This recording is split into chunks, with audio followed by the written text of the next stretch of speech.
All right. Hello, everybody. It's Dukes, and this is another AOC discussion. Honestly, I just wanted to try to talk through some of my ideas I had about what the decision making and choices that you get to make with caravans. Just walk through some of the ideas I had, and then maybe we can have a discussion in the comments about what you think, likes, dislikes, other things that I might be not thinking about. I'm extremely intrigued by the caravan system. I've never played one in an MMO before, and I'm excited to try it in Ashes. First off, before we get into the details, let's talk about the caravans. There's three types of caravans.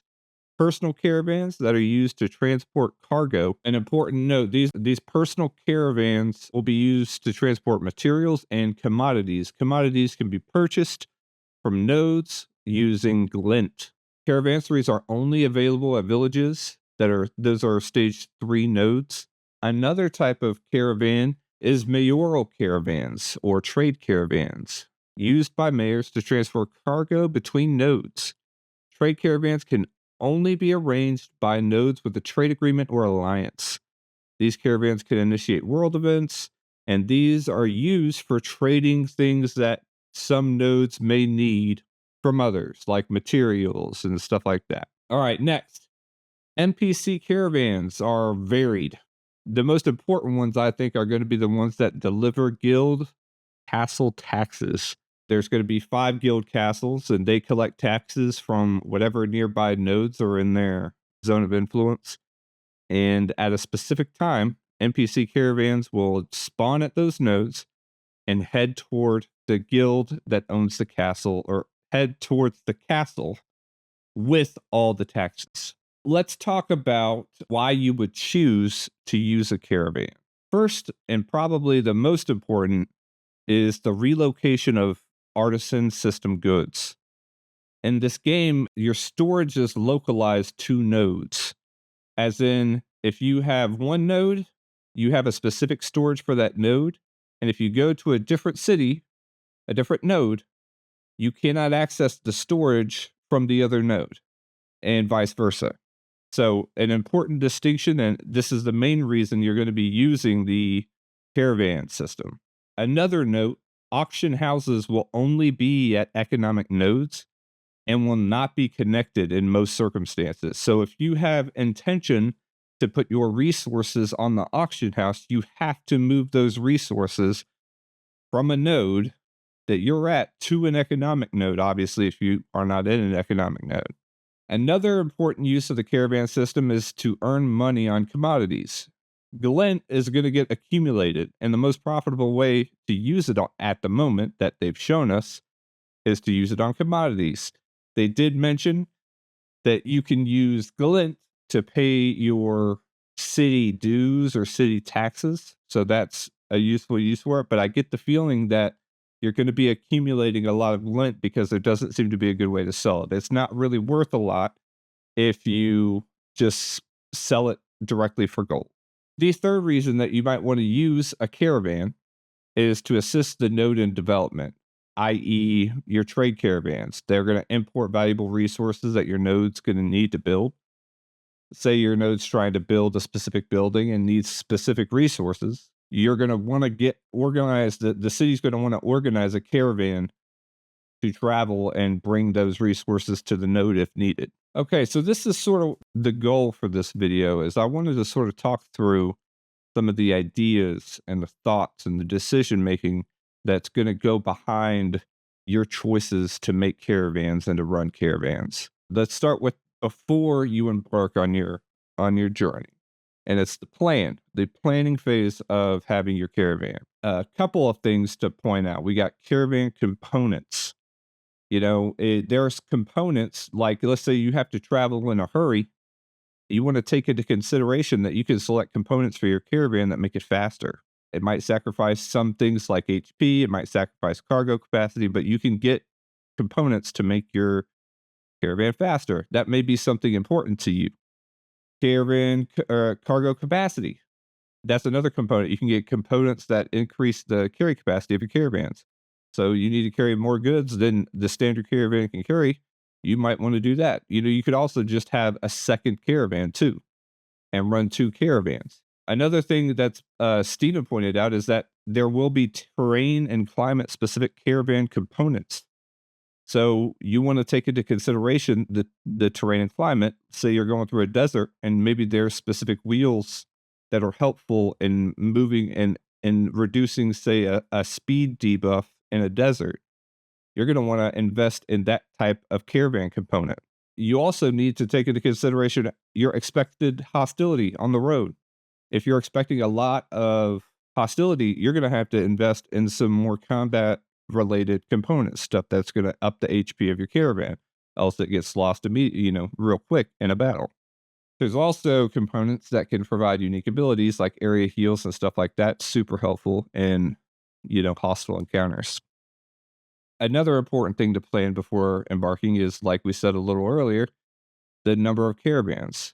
There's a couple considerations here. You got a little bit of a safety in numbers thing. If more than one person has interested in moving a caravan to a specific node, it might be good to coordinate your efforts, kill two birds with one caravan trip. On top of that, if you combine your forces, say you are able to get 5 guys and they were able to get 5 guys for their own caravan journey, y'all combine make a more formidable party of defenders. It also, depending on the number of caravans, you get a little bit more some strategic options. It may be a valuable option to split the party if you want to have one caravan. Like if you have more than one caravan, you could send both caravans different routes. That way, if you do get attacked, you don't lose 100% of your caravans. This is another using 2 caravans is obviously a good consideration if you say have way more cargo to move than one caravan can carry. The third point is the route. The route, I think, is one of the most important things you need to take into consideration. It's important that you understand the route between the 2 nodes that you're going to be using, and that knowledge is valuable. If you want to have plans to move goods to a node, you should know all the routes. There's on-road routes. The roads benefit because you get a buff for faster movement. The con is that you're likely to be seen, or more likely to be seen. All it takes is one traveler shooting a message to a guildie about a ripe-looking caravan moving west on King's Road or something for you to have to defend your precious goods. You could choose off-road routes, but where the roads are fast, the off-road is slow. And the terrain is not only is the terrain unforgiving, but you're likely going to be moving through hostile areas with aggroing mobs along the way. But the benefit is that you're less likely to run into enemy players that might snitch about your caravan. Another consideration is rivers. We just saw in a caravan update that you can convert caravans to rafts. An important consideration in choosing a route. It has a similar benefit to off-road, is that you're less likely to run into players, but you're also not going to pull a ton of mobs like off-road. Oceans are another thing. We haven't really seen a ton of it, but being that the further you move commodities, the more they are likely worth. Moving from continent to continent could be much more lucrative, but we just don't know a lot about it right now, and I don't really like speculating. One thing I did find out in the wiki, though, is that there's a specific ship called a merchant ship that's identical to the caravan, but can only be launched from a harbor. So there's some interplay there with those. My fourth point here for planning. Planning's an important stage, everybody. There's a lot to consider. The number of caravan guardians. And the main thing to consider here is the level of expected resistance. Some things that you need to take into account is the time of day that you're going to be running your caravan. It will play a huge role into how many hostiles might be out in the world frothing at the mouth for a caravan to fight. Understanding your server's peak times, low activity times will lower the likelihood of caravan attacks.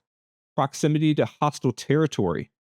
Some territories will lend themselves to heavy raiding activities. Maybe there's a bottleneck that is a singular path through the mountains.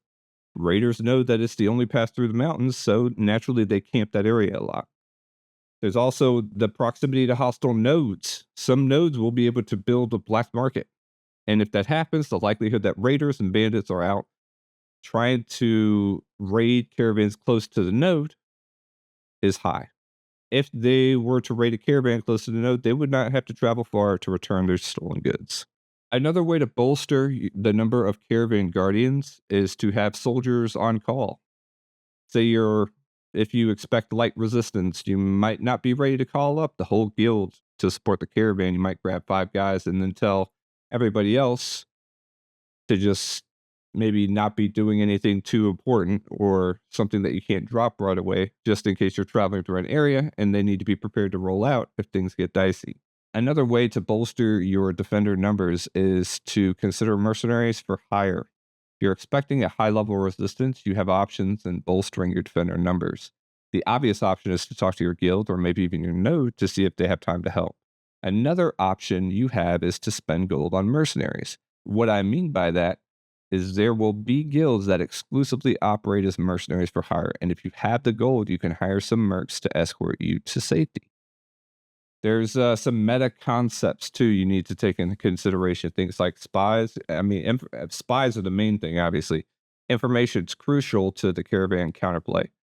The benefit you have as a defender is that you get to choose when to launch the caravan. The attackers will always have to be reactive.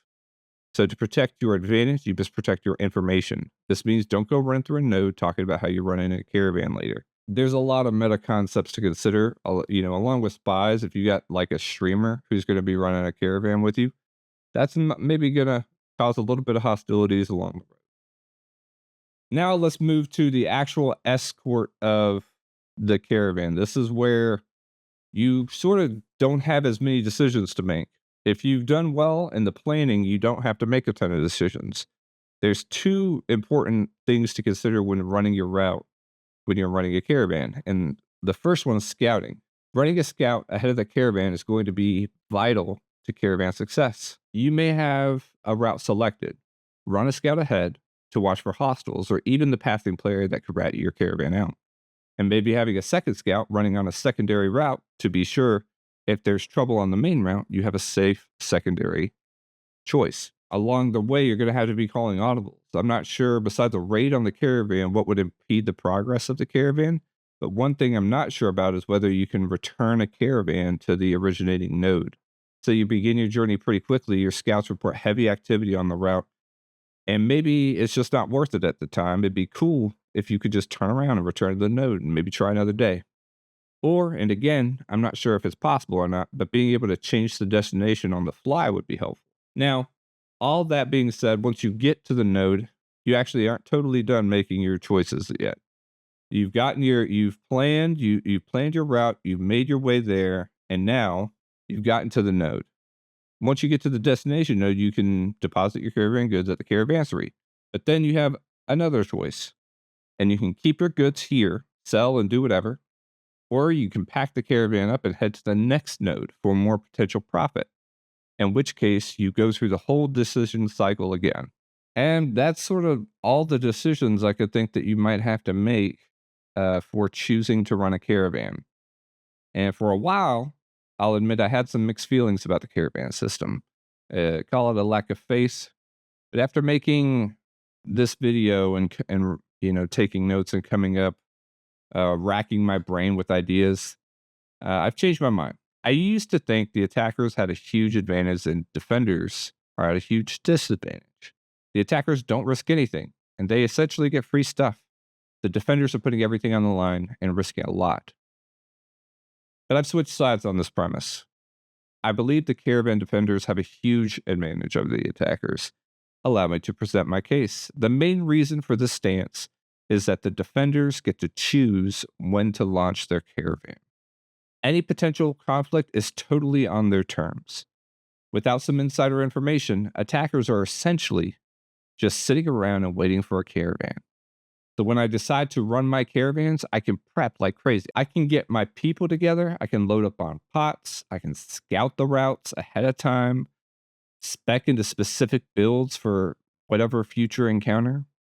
I have all the time in the world. Maybe I run the route before the caravan is summoned and I see a whole lot of activity on the road. I can just wait. Attackers essentially have to be reactionary. Say you are waiting, there's no guarantee a caravan will even come by. How long are you going to wait for that caravan? Maybe you do see a caravan leaving. Now's your time. You are now on the clock. Did you have your entire squad waiting this whole time? More than likely, you don't have a ton of people with you ready to pounce on a caravan you didn't even know would exist. You message your crew and have them meet along a route, only you don't know the route, so you're taking a guess at where you think they're headed. Even if you get your crew together, you will be up against a group that has had plenty of time to gear up for any potential conflict. I honestly think people will raid caravans on days when they don't have anything better to do. How often are caravans going to be run? I don't expect it will be super frequent. It just won't be an efficient use of time. Even if there are, even if there is a raid, I expect the defenders will be successful more often than they will fail, simply due to the defenders getting to choose when they launch. The defenders get to choose when they launch, therefore they get to prep for the launch and be ready. The attackers do not get to choose when they get to interact with the caravan. They are forced into a reactionary position that the defenders put on them. And thusly, they are immediately at a disadvantage for that. I think that we think that they're going to have an advantage because in most of the videos we've seen, it's just been like the caravan is sitting here with the defenders and the caravan moves, and all the attackers knew the caravan was there and they launched their attack. And in the most recent caravan thing, we saw that they were way outnumbered. Now, my only worry with the caravan system is carry capacity related.